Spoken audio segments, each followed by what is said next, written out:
Well, hello everyone, and welcome this afternoon for our webinar on taking a visual takeoff in software.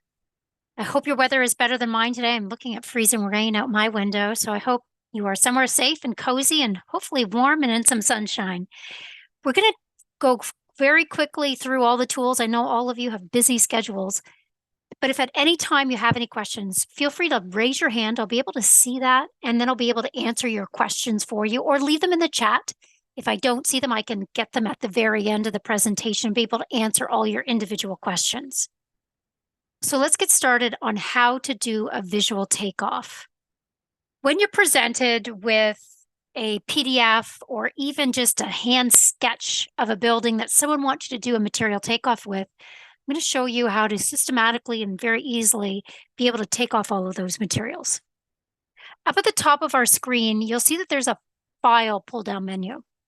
And through there, we've got the import option. And this is where we can import files like a PDF file that you're going to receive that someone sent you to do the takeoff from, or a CAD file. Perhaps they've sent you a DWG or a DXF file.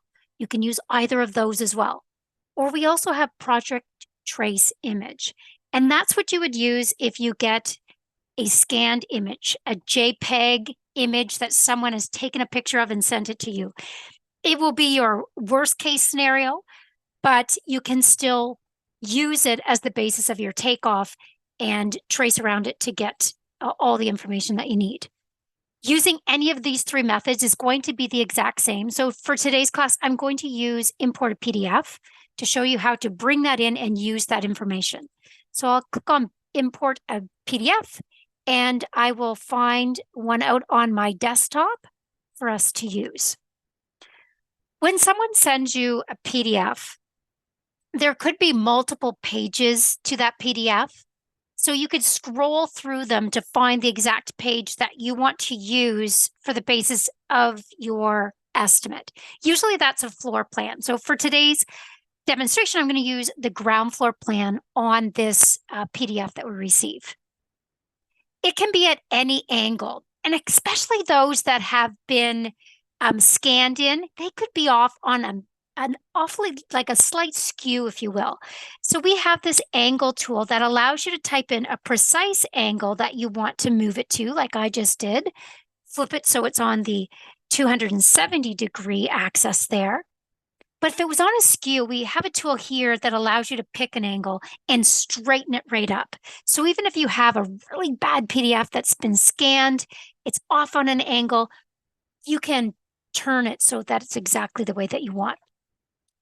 PDFs can come in two different formats as well. They could be scanned, and when they scan them, it's made up of a bunch of pixels to create that image on the screen, or it can be printed right directly from a CAD product. If it's a scanned image, the more you zoom in, like this one here, the worse it's going to get. It gets fuzzy. You can see all those individual pixels. But if it's from a CAD package, like Envisioneer, like AutoCAD, like Revit, when they create the PDF, it creates it as a vector PDF. So it gets better the more you zoom in. Down here at the very bottom, if I uncheck convert to image, it's going to take it out of that scanned view. And the more I zoom in right now, the better it looks. Now, just by unchecking that, you can't transform a scanned PDF to a vector PDF. It's either created one way or the other. You can use both of them. You can bring both of them in as the basis of your estimate. But if it is a vector, it's better to bring it in as a vector because you'll be able to pick points and select things a lot more accurately. So now that I'm zoomed in, one of the other options you have when you're bringing in a PDF, and what I highly recommend you always do, is look at the scale.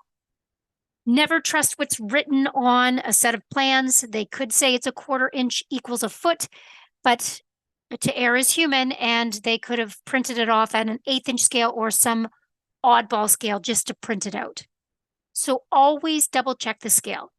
Here we can calibrate the actual PDF to a physical scale. This little button here called Pick Scale allows me to pick 2 points. So I'll pick the end points of these extension lines on these dimensions, left click and left click, and say the distance between those 2 points, that blue line that I drew, is 10 feet. And then I just click OK. And it says, okay, if that's 10 feet, that means the scale of this drawing is 1:48, which is 1/4 inch equals a foot. So I've just double checked that scale. Instead of just going with whatever it thinks it is, always double check it. I'm just going to zoom back out here so we can see the entire drawing sheet in front of us. You can bring in the entire drawing sheet. There's nothing stopping you from bringing everything in on that sheet. Or you can, if you want to, crop around just what you want to bring. So if I just want to bring in this area right here, I can left click and build a box around just what I want to bring in. Okay, so bring in the entire sheet or bring in just a little bit. I would, for those of you that might have an older computer, you might want to just bring in what you need. The more you bring in, the larger file sizes get, and it's harder for your computer to keep up. That used to be a problem years ago, but newer computers are even better at processing things. But if you know yours is a little bit out of date, an older computer, you might just want to crop around and bring in what you need. Underneath that, we have dimming. Ultimately, what we're going to be doing is we're going to be showing which elements here we've taken off and which elements we haven't. So I'm going to be using a highlighter over them. So I want it to be very obvious what I have taken off and what I still need to take off. So I'll dim down and lighten the view of the PDF that I'm bringing in. And with all of that done, I can hit insert. So to recap, page through, if it's a multi-page PDF, find the page you need, rotate it to whatever angle you need. Even if it's off on an oddball angle, you can always pick the angle and bring it back down what you need. Always double check that scale, calibrate the PDF so you know it's at an accurate scale. There's nothing worse than bringing it in, thinking it's 1/4 inch, doing your full takeoff and realizing everything was an 1/8 inch scale and all of your materials are off. And then just hit insert. And a copy of that PDF attaches to your cursor, left click to insert it. So here it is sitting on my screen, just like it's sitting on a desktop. And now what I'm going to do is estimate all the different materials. I'm going to start off here under the building tab by estimating the walls. So I'm going to click on the walls tool. Over in my catalog panel to the right of the screen, you'll see all of these pre-made walls that I've created. All of these walls in this catalog have SKU numbers behind them. It has all of the materials behind it that I need when I build a wall. So as I'm tracing around everything, it's automatically going to assemble a material list. So let's see how that's done. I'm going to grab 2x6 cement board siding wall. And I just move my cursor out onto the drawing screen.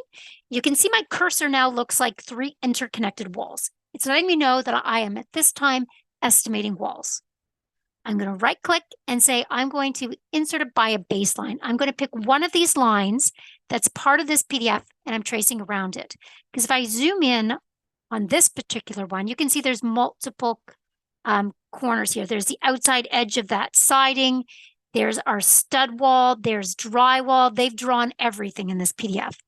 So I'm going to pick this outside edge, that siding wall, and I'm just going to go around my entire plan, picking on those corners. So I'm just going up and picking on all of the corners of the plan until I get back to this final one.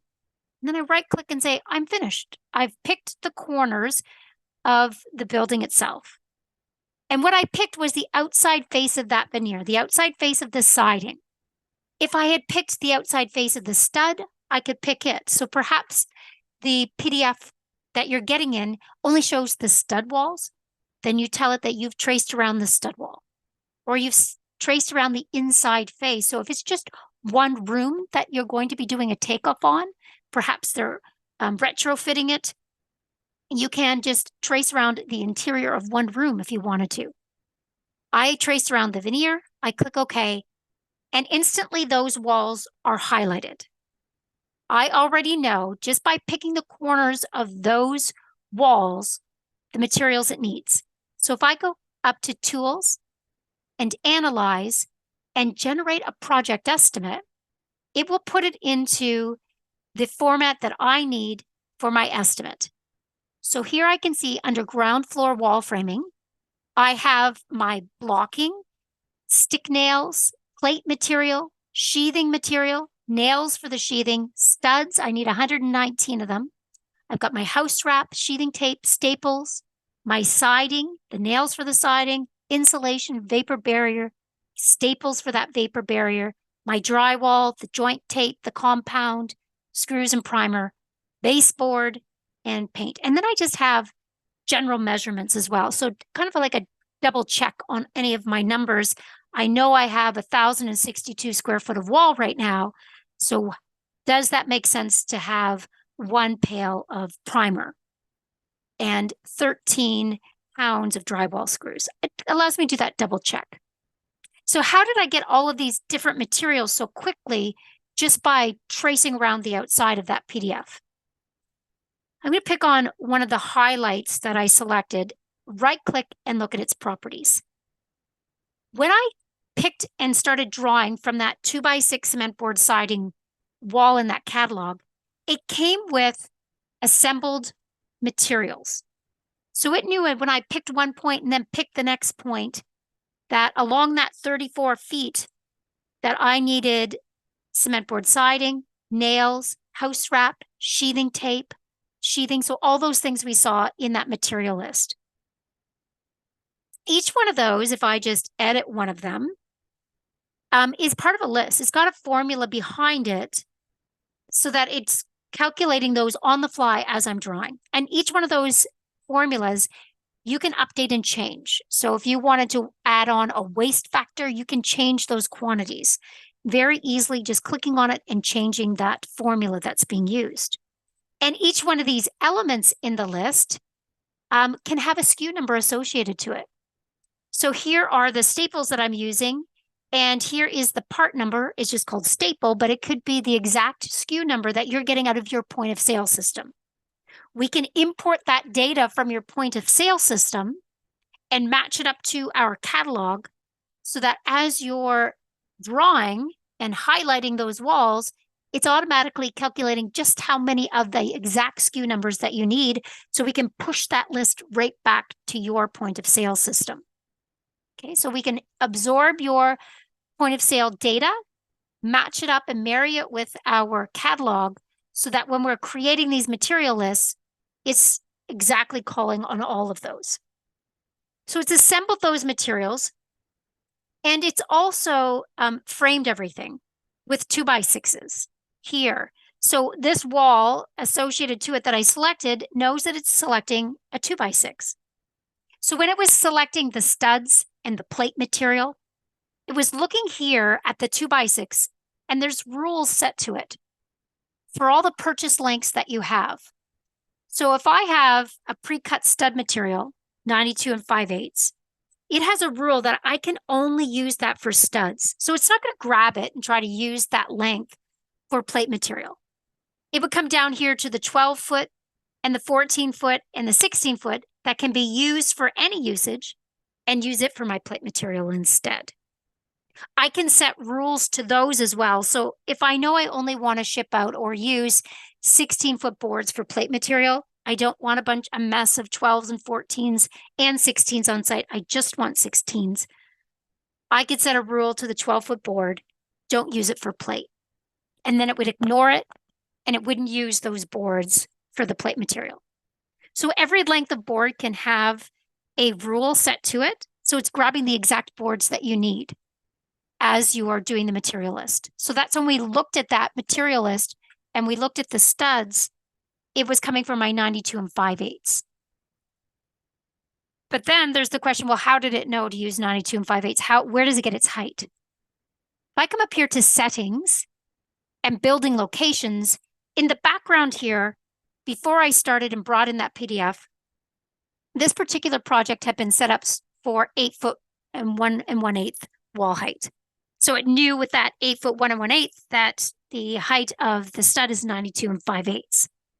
So you can set up any wall height that you want. Every wall that you insert can be modified and changed to an exact height if you need to. So if there is a wall that is a knee wall that's only 3 foot tall, or you have a wall that's sloping up starting at a 4 foot and going all the way up to a 10 foot, maybe it's a part of a cathedral ceiling wall, it can calculate all the materials for that as well. You can switch that height, but its initial height when it first goes in, when your first drawing comes in at the wall height that it finds here. So that's when it knew, boom, instantly, those are 92 and 5/8 studs that it needs because it looked at this wall height and assumed that for all of the walls that I drew. And when it was framing, you'll notice that in the list it had blocking. Some of you might not put blocking on your walls. I'll bring that up. It's got blocking halfway up. That might be just never used unless you're in a tall wall situation and then you use it, but otherwise never used. So you could just change that to 16 inches on center double top plate. And then it would use that. So as a default, this is the wall that it's using. And every wall, again, can be changed so it's framed uniquely from all the other walls. So you might have 16 inches double top plate as your default selection. Boom, you get your materialist. But on one particular wall, you might want it to be blocked, maybe for legging in some cabinets to that wall. You need some blocking there. Then you can put the blocking on that one particular wall. So that's where it's getting all of its framing information, is right there, and where it got its wall height. Now when I grab on the door tool, catalog panel to the right, where we initially picked on the walls, is going to show me doors. And from there, I can grab a door. So I'm just going to grab a 36-inch steel door and put it here on the front. Left click just where I know that that door symbol is. And then at the back, there's some patio doors there.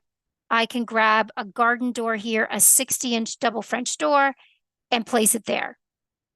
Now it did two things when I put in those doors. One, it added the door to the material list. And two, it cut a hole in the wall. So it now has a header above it, jacks and kings on either side, and the studs are removed. So if I come back up to Tools, Analyze, Generate Project Estimate, we can see that our list is growing again. And now we can see header material, jack studs added in there. And under exterior openings, I can see the doors and any kind of extra elements that I've attached to it assembled with the door, like lock sets and deadbolts. So every time I insert that front door, it automatically comes with a deadbolt and a lock set. So I don't have to remember to add those to my list. It just assembles it every single time. So those elements are added in, and the hole is cut in the wall, and I get my header material and my jacks on either side just by inserting and picking the door. Now, if you don't want to assemble any of those materials, you don't want doors showing up in your material list, they can be removed from the material list. So in your default catalog, you can set that up as a default. But if I came back to this particular door and looked at its properties, under the quantity tab, I could say, just replace it with the assemblies. Don't include it in the quantities. I don't want to see the door show up. I don't take off the doors. I have a salesperson that does that. I just want to know the framing material that goes around it. I need that hole in the wall. But I do need to count lock sets and my hinges. So include those. If I don't want those either, I can say uncheck replace with assemblies, and this entire door is not going to show up in my material list. It's just going to be the hole in the wall that I need for the framing materials. Okay. And that's also true for the walls. Some of you might be thinking, oh, I don't take off paint. We don't do drywall. We just do framing materials. Your walls in your catalog would be set up very specifically not to include those. They don't have to. I've just put in absolutely everything so you can see the gamut of things that it can assemble and be part of your material takeoff. But if you don't want those included, then you just wouldn't put them as your assembled materials. Okay. Windows are the exact same thing. Windows can be part of your material list, or they could just be a hole put in the wall. And every time I left click, it's putting in a window and it's cutting a hole, and that's being part of my material list. So I just left click anywhere I want those to go. And that assembles itself in my materials. So basically what I'm doing is making my way across all the tools at the top here very systematically. So I have my wall materials calculated. I have my door and window materials. If there's just an opening in a wall, just a cased opening, like there is coming from the dining room to the living room, you can just put in the size of the hole in the wall and it will punch it through. And those openings can either be a full doorway or they can just be an opening, like a pass through, or even just an art niche that's going to leave a sheet of drywall on the back end. Okay. However, those holes in the walls appear as a doorway, as a pass through, as a niche, they can be handled here and it will take off the correct material for you. Okay. Then we get into the floors. So I'm going to do a structural floor by perimeter here. Over in my catalog panel, I've put in a few different types of floors, some with sill plates, because it's on a ground floor. I'm going to use that as my mud sill. Or I could say no sill plate, don't use the mud sill. And I'm just going to use this 11 7/8 TGI floor. So if I double click on it, it'll bring all the materials it's going to take off when I add this to my project. So I will get the sheathing. I'm using 3/4 inch OSB, but if you're using any other type of flooring systems, zip or whatever, that would be just the material that you would select from the catalog. And when it goes to put it in our material list, it's going to put it in the phase of construction called floor systems, and it's going to tag it as subflooring. So that's how we organize all of those different elements in that material list. They all have a phase and a usage, so they're organized correctly, and those can be set up to match your ship loads. Okay, then I have my joist. I'm using an 11 7/8 I joist. It's going to be tagged as a floor joist. I have my sill plate, or what you might refer to as a mud sill, my band joists, and my rim joists. And if I was to cut a hole in this floor, once it's inserted, how is it going to frame around it? The opening header size here, it's going to be using a 1 3/4 by 11 7/8 LSL. Okay, so that's the materials it's going to put together. Under general properties here, it's going to show that my joist direction is 90 degrees. That means it's running up and down my screen. If I wanted the joist to go left to right, I would change that to 0. Their spacing as a default is 16 inches on center. Again, that can be changed, and every joist can be moved too. If you have to double some up or move them out of the way for certain things, you can do that.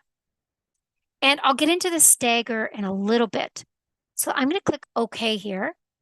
And then I'm just going to move my cursor inside the home, left click, and it automatically lays out the joists, the individual joists. I have my band joist and my rim joist as well. Okay. With those, if I needed to do any kind of, that's a long span. I mean, that's 34 feet. I might want to cut that down the middle, and maybe underneath in my foundation plan, that's being supported by a beam. So I can select that floor joist system and right click and tell it that I want to insert a bearing line. That right in the middle here, right where I've got this door, from here all the way out to the back here, there's going to be a beam underneath that. And with that beam that's going to go underneath it, I'm automatically going to split the floor joists so that they overlap that beam below. And that was that stagger option that we saw in the previous dialog box. It automatically knew to stagger them, overlap them by 1 foot over top of that beam location that I said it had. So we can lay out all of the different joists that you need as well. If you don't overlap them, if they were going to be held up by joist hangers, we would, instead of using the overlap option, we would say hold back. Hold them back, cut them right where I put them, and then they're going to be supported by a joist hanger instead. So either option. But coming up to tools, analyze, generate a project estimate. Now we see that we have further elements in here. Under our foundation construction, we start to see that mud sill, that sill plate. So I've got a 2x6 by 16 and a 2x6 by 12 for my sill plate. I have my floor joists, my rim board, my subfloor, and subfloor adhesive. Again, just assembling all the different products that I need automatically. Okay. We can do finished floor materials as well. So if not only do you take off the subfloor and the joist, but you're also bidding on the hardwood flooring or tile or laminate, you can put those materials in as well. There's a full catalog of all of those. If you're using this for the full gamut and you're also providing elements for concrete floor, perhaps you're not supplying the concrete, but you are supplying the rebar and the chairs and everything that's going to be needed there. Maybe heated floor mats. That can all be associated to the floors themselves. So if you are assembling any of those other materials, you can put in the floor and add those in too. We also do ceilings. The ceilings can be framed or unframed. So if you wanted to put in ceiling joists, we would pick a framed ceiling. Or if you're just counting the drywall, we can do it as unframed. There's also suspended ceiling. So if you're getting into a T-bar ceiling or a porch ceiling, and you need to put all of the materials in underneath the porch finish, you can do that too. I'm just going to do a 1/2-inch drywall ceiling, come into my space, left click, and now it's going to report full materials for that ceiling. With the ceilings themselves, I'm just going to put this in a 2D designer's plan view. So now I'm looking down and I can see the actual materials. There's my siding walls. There's my drywall ceiling. The ceilings, if I had put them instead of throughout the entire space, this is just one flat ceiling. But if every room had a different ceiling shape, perhaps you have a cathedral ceiling in one room, perhaps in another room you have a vaulted ceiling or a tray ceiling, they can all be accommodated here as well. If I right click on the ceiling and look at its properties, I would just tell it which one's a tray, which one's a cathedral, and getting down to the nitty gritty of what is that slope. So I know exactly how much drywall is going to be needed to accommodate that. Okay, so all the little intricacies that you have on that plan, we can handle that. If it has a tray ceiling, if it has a cathedral ceiling, you just tell it what it is and click OK. And now I've got a full tray ceiling throughout the entire space. It just shows better in that 2D designer's view. That's why I flipped to it. You can also take off the roof. So when I'm taking off the roof now, what I'm going to do is I'm going to turn off the visibility of all these other different elements that I've turned on, just so it's a little bit easier to view. So if you come down to the bottom of the screen here, you'll see this view filter. That allows me to turn off the visibility of different elements that I don't necessarily need to see. I don't need to see the ceilings right now. I don't need to see the floors. I'm not erasing them. They're still part of my takeoff. I'm just turning off their visibility at this point. And I'm going to turn off that PDF as well. So now we just see those exterior walls. In the catalog panel to the right, I have predefined roofs to take off. So I have an 812 hip roof. And if I move my cursor inside the project and left click, it automatically calculates an 812 hip over the entire project for me. Each one of those sides can be different. So if I left click on one of the overhangs, like at the back here, you'll notice all the arrows that appear. Each arrow is pointing to an individual surface of that roof. And each surface of the roof can be a different plate height, can be a different pitch, can be a different style. So as an example, this one I've chosen at the back here, if I right click and look at its properties, that green arrow is the only one selected right now. All the other red arrows are going to retain the fact that they're an 812 hip. But that one green arrow, I want to change it from being a hip to maybe being a gable, or maybe I want it to be a mansard or a Dutch hip. Custom will allow multiple slopes up one side. I could arch it or have a double slope. For a double slope, think of a roof that's an 812 that dies off into a 412 over a porch, or where you have kickouts, where it's a 1212 and then on either side of a gable, it kicks out to be a 412. You could use a double slope for that. I'm just going to choose gable. And then all I have to do is click OK, and that one side becomes a gable. So every side can be a different shape, different slope, and it can all be handled and all becomes part of that material list too. So coming back up to tools and analyze and generate a project estimate, you now see that we have roof framing materials. I stick framed that entire roof. I could have indicated that it's done by trusses, and then you wouldn't see all that stick frame material, all the rafters coming in, but you could have a mix. So if you were doing a trussed roof, you might still want it to appear your subfascia material or different various boards. You can still include them. Okay, this one's just showing the full gamut. If I was to stick frame that roof and have all the different rafters, it can handle that too. It will not calculate and does no structural analysis for your roof. So if you're using trusses, you won't be able to calculate the trusses. You just tell it that it is using trusses, and you can show a profile. But we do and can export the model out to Weyerhaeuser, MyTech, CSD, Boise, BC Framer. So if you're using any of those tools to calculate your trusses, or you have a truss plant on site and they're using any of those tools, they don't have to redraw this entire model to figure out the trusses.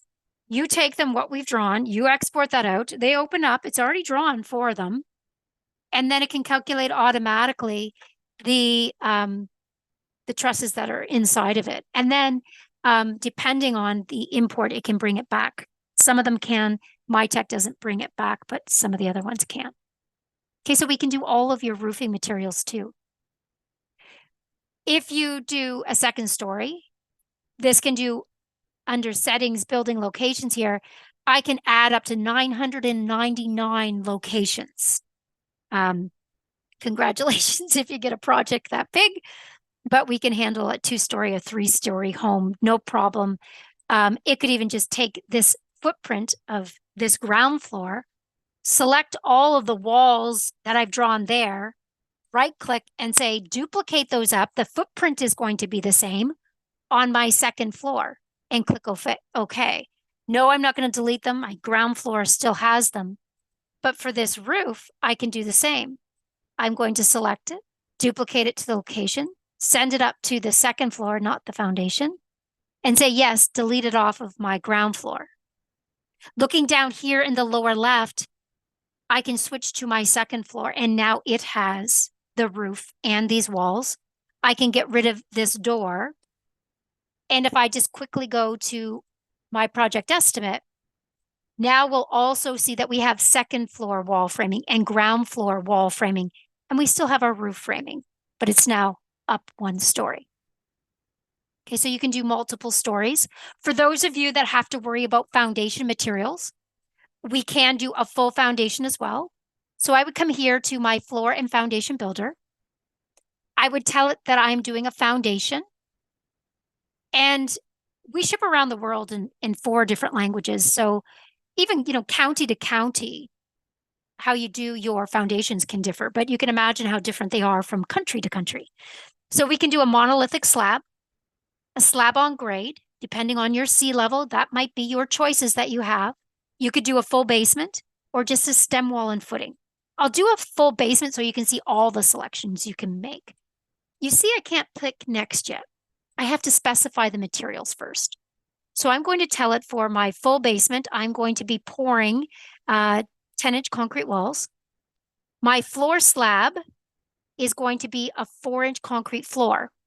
And again, by picking that 4-inch concrete floor and picking those walls, remember, even if you don't do concrete, but you do have to do rebar and chairs and any other heated floor mats, anything, welded wire mesh, whatever you need for that project, it can be assembled part of those projects. The footings, same thing, grab the size, click OK, next. It aligns them here so you can see exactly where your ground floor wall is sitting in relation to your foundation, and they can be moved and adjusted as you need to. Then you click next and finish. And if I click here on my foundation, I now have foundation walls. And that's where I can add in that beam. So I had said earlier that we had put a beam down the very middle.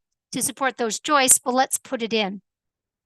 So here I'm going to say that I'm going to have a member here. Let's put in engineered and beams and headers.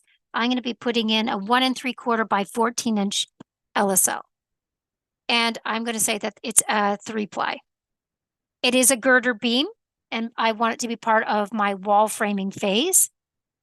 And I'm going to say that I'm going to offset it because it's originally going to put it up so that the top of that beam is going to be at the very bottom of the floor, because this members tool is not just used for beams, but could be used for individual members, like a sill plate or a joist of any kind. So I'm going to say bring it up to the top at 8 feet and then hit insert. And picking my points here from left to right, finish. That all becomes part of my material list. So right from the footer, right to the ridge of my roof, I have all of the materials assembled. You can see I've got my concrete footing. I need 266 cubic feet. I need 34 anchor bolts to put the sill plate onto my wall. There's my sill plate, my sill seal, 80-foot gasket roll. I need 2 of them. I slab construction, poured concrete, and then damp proofing on the outside of those walls. My foundation wall, there's my girder beam going through. All of those different elements, all assembled in this material list. All can be using your individual SKUs that you're using. And as a back check, to make sure you haven't forgotten anything, we allow you to pop that into a 3D view so you can see the entire project, everything that you've taken off. And you can look around it to make sure you haven't forgotten anything in this project. It's a nice little back check. Not only can I see the finished materials, but I can come up here to view, framing, display the framing, so I can see all the framing materials that went into it as well, and take a look at all of them. And if there's something that I want to change on any of those, so say there's a point load coming right down, right where that front door is, that header is not going to be beefy enough. I think it's just a 2x8. I need something bigger.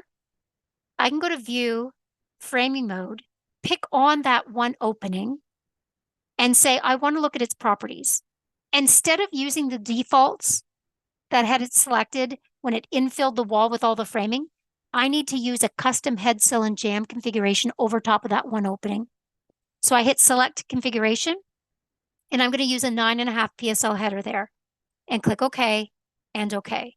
And it reframes it. So if I get out of view, framing mode on off, and just go into framing, I can see my PSL header there. When I have all of that material in here, I'm going to go to the ground floor. We also give you more value-added information, not just seeing the materials in that list and not being able to just to visualize it to make sure I haven't forgotten anything. But if I come here to tools and wall panels, it'll individually break down every wall into a wall panel. So if I look at this wall here and say insert that panel, it'll create a little diagram for me that I can send out to the builder on site and say, okay, here's the wall that you're going to build. And looking at all these dimensions, I'm just going to zoom in here. So anything that is marked a U, if I look down in my list here and I pan down, anything that is a U in that drawing is an opening sill. I need 4 of them, and I need you to cut them down to 3'6". Anything that's marked as an A is a stud.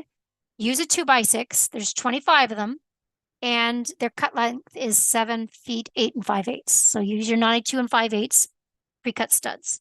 There's your jack studs, your headers. So it's all in a diagram, all labeled and measured that you can send out all in sight. There's a lot of dimensions there. You can customize this so it only shows what little dimensioned information that you want to as well. The entire model itself, I'm just going to get this out of framing, can be sent out as well to 2020 Kitchen Designer.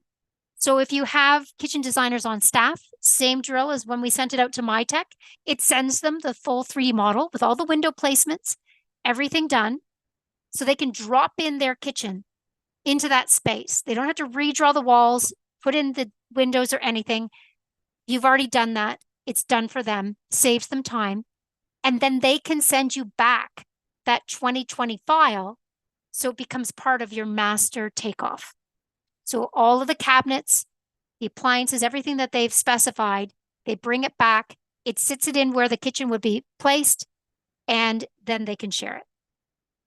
Then your final part of all that, you can create working drawings. I can dimension this, get a full set of working drawings. So if you also do design and material takeoffs, not only do you get you the 3D views, and those can be rendered and look photorealistic, you can get full working drawings, elevation sections, details. And then your final part of your material takeoff is sending this out to your point of sale system. So this is where I'm going to marry it up with a point of sale system to send that over. It loads in all of the different products that I was using. They're all put into their different headers here. So here's my foundation construction material, my ground floor wall systems. I'm going to tell it that I'm going to export that to my point of sale system. And then I'll just give it a name. So this is QG temp file is fine. And then I pick what my point of sale system is. I've got them in a list here, but when you install it, you can set it up so you don't have to go through the list every time, that it automatically is going to come through the list and you're going to tell it whatever one that you have. So if you happen to be using, we can pick one here. There's Yardmaster, there's Eagle, Activent. Let's just use BizTrack. You can tell I use BizTrack and have it all as your default. So it just goes over to BizTrack. And when I click OK, it puts it into a list, and I can say, put it in and organize it by the phases. And then I can export it out, and that will send it out to BizTrack.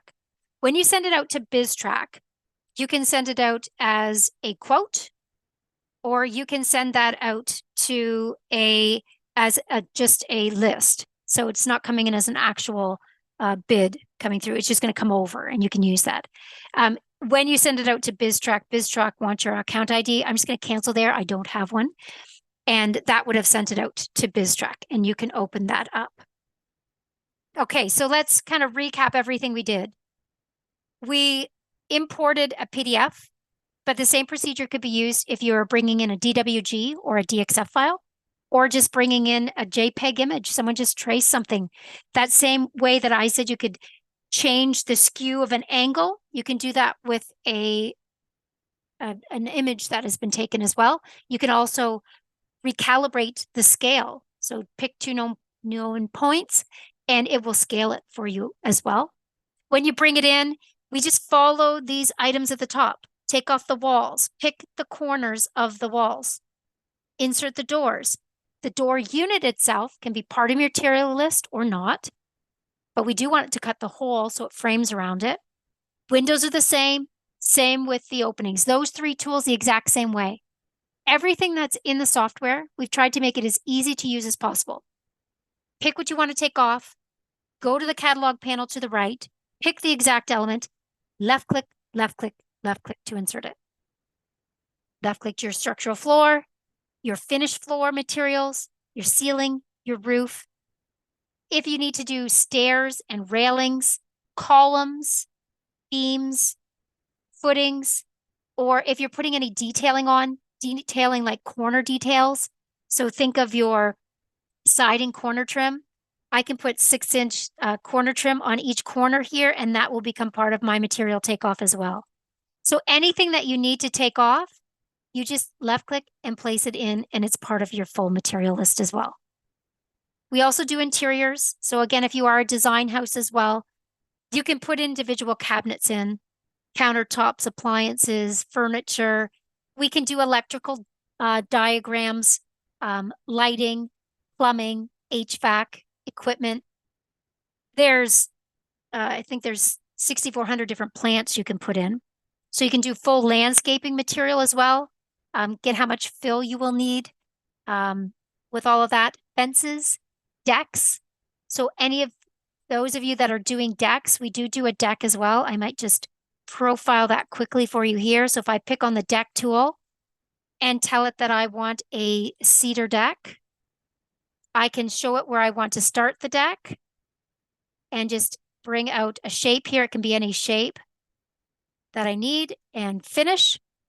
Now, when I started drawing that deck, I put my cursor right inside the wall. The reason I did that is I wanted to tell this deck to leg itself to that wall. If I wanted to be an independent structure, I would have started to the outside face, and then it would have put a row of sonotubes and a beam right here to support it. But because I was inside the wall, it took that cue and said, okay, I'm going to lag to that wall. And then I have my full deck. And if I look out in 3D, there's my deck. And I can look at the properties of that deck to find out if I'm using posts for that. So I can say, yes, I want to use posts. I want 4x4 wood posts to be used.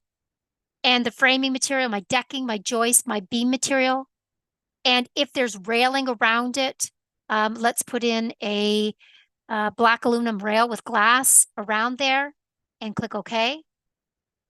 And then if I go back through and say, well, there's deck stairs, they occur here, it'll automatically split that handrail and send it down the deck stairs. It's also intuitive too. So if this is a very particular site that slopes, you can go to the terrain tab. And if you know that slope, so I'm just going to put in a slope here that is -5 feet, starting from this midpoint of the building here and out. Because my terrain slopes, it knows to put in longer posts and to extend down the stairs and treads. So my material list would have more treads and risers, more length of handrail, and longer post materials needed for that deck as well. So you can see that it's very comprehensive in all the materials that it's taken off. And we've tried to do it in a way that's as easy to use as possible so that when you're doing the takeoff, you could remain solely in that 2D view, never coming into 3D, just tracing over top of everything and sending it off to your point of sale system by generating that quote.